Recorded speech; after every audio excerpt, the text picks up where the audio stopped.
with live music and celebrating a new addition to a family in this particular case, but also a new addition to our church family.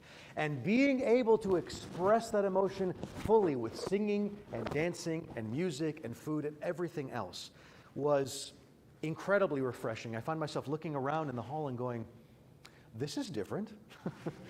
I could get used to this again. The combination of back-to-back weekends of the festival and that for me has been absolutely wonderful. But there's something to be said when we're not allowed to do those things because of many different reasons, of course. But the human being, of course, is a being of emotion, and God has created us that way. Life. We need to be able to somehow sacrament in the church, and a little baby is one that elicits a great deal of wonderful emotion. And especially, this is especially why it has become customary in the Orthodox world, and I'm sure with all human beings, right?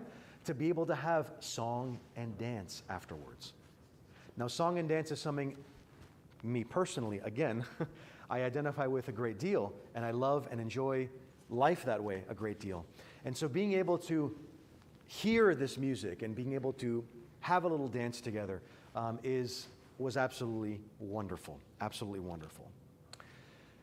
Growing up, again, this is applicable to all human beings, of course, but to my family in particular, as Greeks, of course, we grew up in a wonderful dance program as kids, and we heard music at home as well.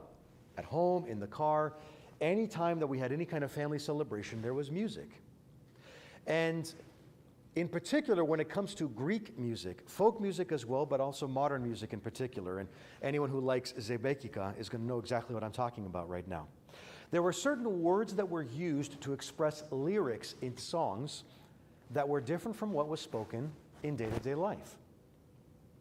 One word in particular was in a lot of, I've never heard it before, but I'm hearing about this singer talking about das splachnamu, and I'm going, what on earth is this? And I remember going to my uncle and saying, Theo, what's splachna mean?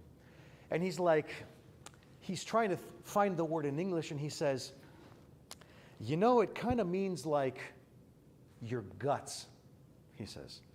And I said, well, that's kind of gross. I mean, why would this guy be singing about that? I thought to myself. But in this particular case, it's because the song was heavy and full of emotion. And the singer was talking about, again, as a way of expressing his or her emotion, talking about everything on the inside and what he was singing about. Imagine my surprise when this very unusual and peculiar word, years later, was found when I went to seminary, because it is also in the New Testament. In today's gospel, my brothers and sisters, we hear an amazing parable which represents God the Father and each of us. And according to the passage, according to the parable, there was a king who wanted to settle debts. And when there was one servant who owed him a boatload of money, the thing I have. The English translation says the master had pity. In other words, the owner, the king, the master, the Kyrios in Greek, didn't just have, his master had compassion. It's not even compassion. It's far, far, far deeper than that. Have mercy. When he said, Lord, please have mercy, the master was moved into his very innards.